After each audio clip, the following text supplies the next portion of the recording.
వాస్తవాలు మీ అందరికి తెలుసు. వాస్తవాలు మూసిపెడితే ఆగవు, నిజాలు ఎప్పుడు మూసిపెడితే ఆగవు, అవి భగ్గుమన మండుతాయి. అందువల్ల ఇప్పుడు అంతకుముందు నేను ఎమ్మెల్యేగా ఉన్నప్పుడు ఎట్లుండే, ఆయన గౌతమ్ నాయుడు విక్రమ్ ఉన్నప్పుడు ఎట్లుండే, విక్రమ్ బాబు ఏమన్నా చిన్న పొరపాటు చేసామా?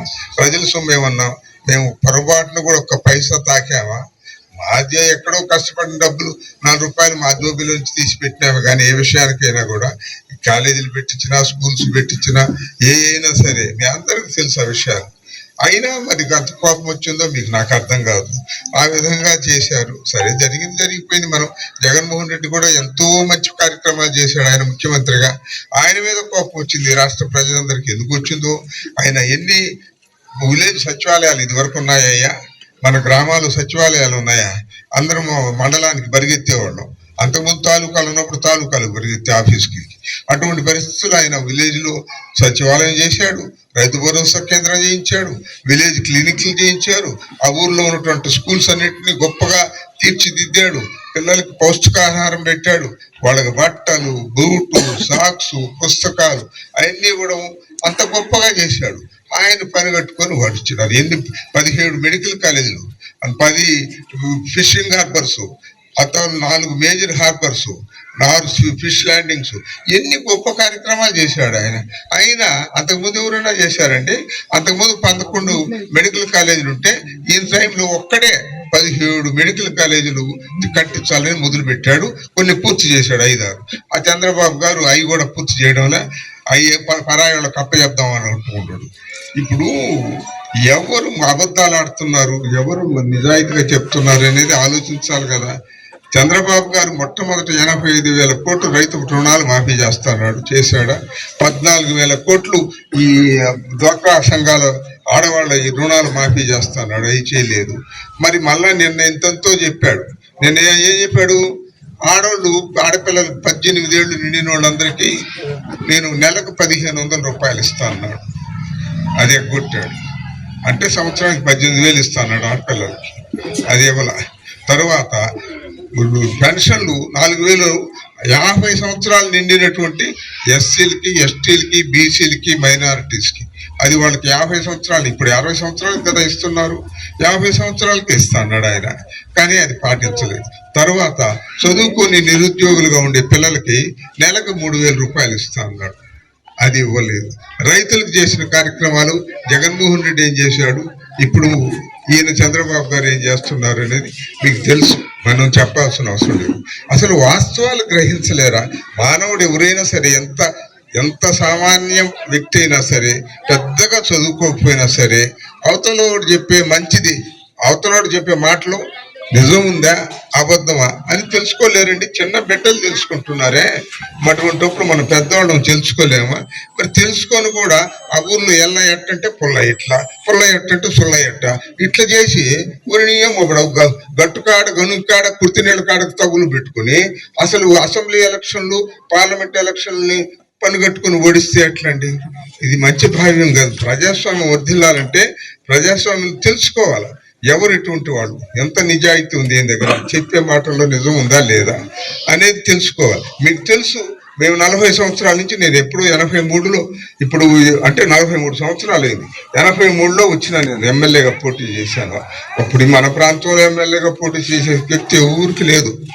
మనకు సంఘటకే లేకపోయి మనమేం పోటీ చేద్దాం, ఛార్జీకే లేని పరిస్థితుల్లో ఆ రోజులు వెంకయ్యనాయుడు గారి ముందు నేను పోటీ చేశాను.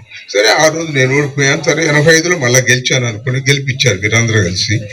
సో ఏదైనా సరే నేను చెప్పేది ఏంటంటే, ఈ వార్త అనేది ఈ ప్రాంత ప్రజలందరికీ బావాలి, రాష్ట్ర ప్రజలకు కూడా బావాలి. ఎవరు నిజం చెప్తున్నారు, ఎవరు అబద్ధాలు చెప్తున్నారు, పని చేసుకునే దాని కొరకు అబద్ధాలు ఎవరు చెప్తున్నారు, లేదు చెప్పిన వరకు చేసి కట్టుబాటు ఉండేవాళ్ళు ఎవరున్నారు అనేది అర్థం చేసుకొని ప్రజాస్వామ్యంలో పరిపాలకులను ఎన్నుకోవాలి. ఎప్పుడు కూడా సరైనటువంటి ప్రజాపాలకులు దొరకడం కూడా ప్రజల అదృష్టం. సరైన వ్యక్తి మనకు నాయకుడిగా ఉంటే అది ప్రజల అదృష్టం. అందువల్ల టక్కర వాళ్ళు జోబులు గతిరిచ్చేవాళ్ళు ప్రజానాయకులు అయితే వాడు మనకేం పెడతాడు, మనకేం సహాయం చేస్తాడు? వాడితో జోబులు నింపుకోవడానికి సరిపోయా, మనకేం చేస్తాడు? ప్రజలకి ఏ క్షేమం కోరే పరిస్థితి ఉండదని కూడా నేను మనం చేస్తున్నాం.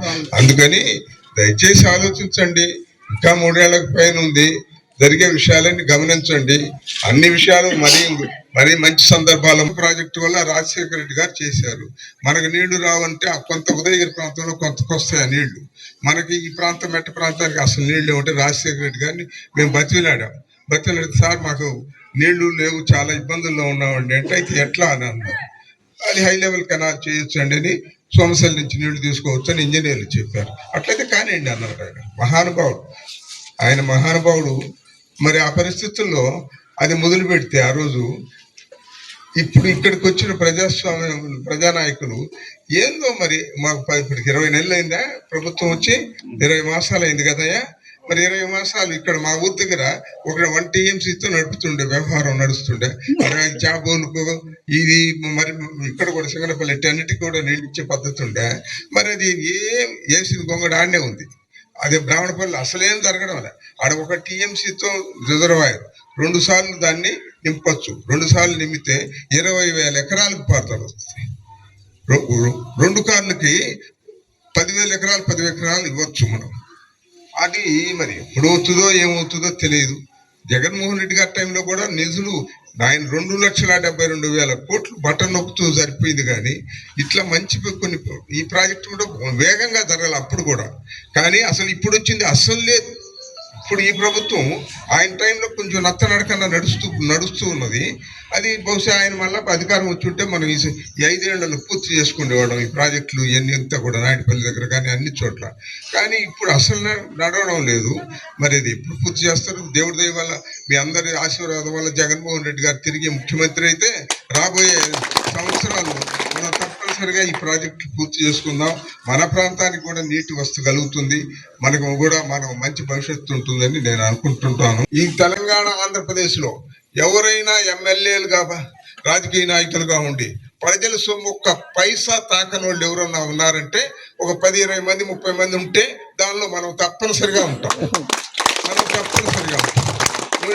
పడవల్లారా అసలు సొమ్ము మంచిదైతే దీన్ని మానుకొని ఆడాడో గబ్బు సొమ్ము కావాలంటే కోరుకుంటారు. ఇది ఎక్కడ అన్యాయం అండి? అది కంపు సొమ్ము. అదంతా ఇప్పుడు ఏంది వాళ్ళు ఇప్పుడు ఈ ప్రజానాయకులు ఎక్కువ మంది ఎక్కట్లో ఉండారంటే ప్రజల సొమ్ము ఏ విధంగా దోసుకుందామా, ఇసుకెట్ట దోసుకుందామా, గ్రావిలెట్ దోసుకుందామా, ఇంకొకటి ఎట్ట దోసుకుందామా అనేది చూస్తుంటారు. ఆడ ఎలక్షన్ ముందు ఆ మర్రిపాడు దగ్గర కొండల్లాగా ఉన్నది ఇసుక, కొండల్లాగా. ఆ మర్రిపాడు ఎలక్షన్ అయిపోయి అది వాళ్ళు గెలిచారు, వీళ్ళు మంత్రి కూడా అయినట్లేదు. ఆ వారం రోజులు మొత్తం మాయమైపోయింది. మీ అందరూ తెలుసు కదా. నేనేమన్నా అతిశయోక్తి మాట్లాడుతున్నానా? అది కొండల్లాగా ఉన్నది మర్రిపాడు దగ్గర. మనం పోతా వస్తా చూస్తుండేది. వారం రోజులు మాయమైపోయింది. ఎట్టయిపోయిందో తెలియదు మనకి. ఇట్లాంటి వాళ్ళు అంటాయి నాయకులు, మీకు కావాలా? ఏం అన్యాయం అయ్యా, చంపలు బట్టి పాటలు కొట్టాల్సిన అనిపిస్తుంది. అది నీ అమ్మ బడవల్లరా, మన ఆస్తితో నూక్కొని పోయేవాళ్ళకి మనం ఓట్లేసి గెలిపించేది. బాగా నువ్వు నూక్కొని పోనాయినా, బాగా నువ్వు సౌకర్యంగా మేము ఎట్టున్నా పర్వాలేదని. ఇట్లా ఇదే ఎక్కడ న్యాయం అయ్యా? ఆ మాత్రం అంగీత జ్ఞానం లేకపోతే అది కాదు. మన ఊర్లో ఉండే చిన్న చిన్న తగులు తంటాలతోటి ఆయన అట్టంటే నేనెట్ట ఏమో గొడవలారి. అసలు ఎమ్మెల్యే ఎంపీ ఎలక్షన్లు మంచోళ్ళని ఎన్నుకుందాం అనే జ్ఞానం ఉండాలి. కానీ అట కాకుండా మనకుండే చిన్న చిన్న దూడ పుడితి నీళ్ళు తాగింది అని దాని తోగు పెట్టుకుంటారు మనోళ్ళు. ఇప్పుడు అట్నే ఉంటుంది. ఇంకేమి మారినట్లేదు, నాకేం కనిపించదు. కోడి కాడ కుక్క కాడ తగులు పెట్టుకుంటారు. అట్టగా ఇట్లా ఉండకూడదు నాయన. ఎమ్మెల్యేలు ఎంపీలు సరైన వాళ్ళని ఎన్నుకోవాలి మనం. వాళ్ళు మన భవిష్యత్తును కాస్త తీర్చిదిద్దుతారు. అట్లా కాకుండా ఇట్లా పెట్టుకొని, అందువల్ల మేము మీలాంటి వాళ్ళమే, సంఘటన సారికి దీన్ని బతుకునడమే. మన ప్రాంతం బాగుపడాలనే మన ఉద్దేశం. అది రాజశేఖర రెడ్డి గారిని బతికిలాడి ఎల్లుగొండ ప్రాజెక్టుకు నీళ్లు రావు ఈ ప్రాంతానికి, అటుపక్క వస్తుంది. కానీ ఏది పెద్దడిపల్లి ఊరుకుంటపాడు మండలం అవన్నీ వస్తాయి కానీ ఇక్కడ రావండి అంటే ఆయన హై లెవెల్ కెనాల్ చేపించాడు. మరి అది పూర్తి ఎప్పటికవుతుందో రేపు తప్పనిసరిగా మన ప్రభుత్వం వస్తే మటుకు విక్రమాయన నేను మీకు చెప్తున్నా, తప్పనిసరిగా పూర్తి చేయాలి ఈ ప్రాంతం. ప్రాంతం అంతా నీళ్లు రావాలా, అందరూ సుభిక్షంగా బతకాలి, అందరూ కూడా సుఖంగా బతకాలి, చదువు సంధ్య చేసుకోవాలి, ఆరోగ్యాలు కాపాడుకోవాలి, మన ప్రాంతం కూడా సుభిక్షంగా తయారు కావాలనేది నా కోరిక. మనము అందువల్ల అందరం కలిసి దానికి పాటు పడదాం.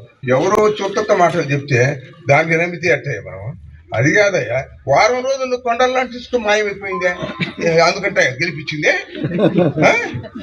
మా మీద ఒక చిన్న రిమార్క్ చెప్పండి, మీరందరూ మా మీద ఒక చిన్న రిమార్క్ చెప్పండి. అందువల్ల దయచేసి ఆలోచించండి. ఆయన ఆలోచించకపోతే ఇప్పుడు రాజకీయం అంటే రాజకీయం చేసి బతకాలనేది లేదు. మన ప్రాంతానికి మంచి చేద్దాం.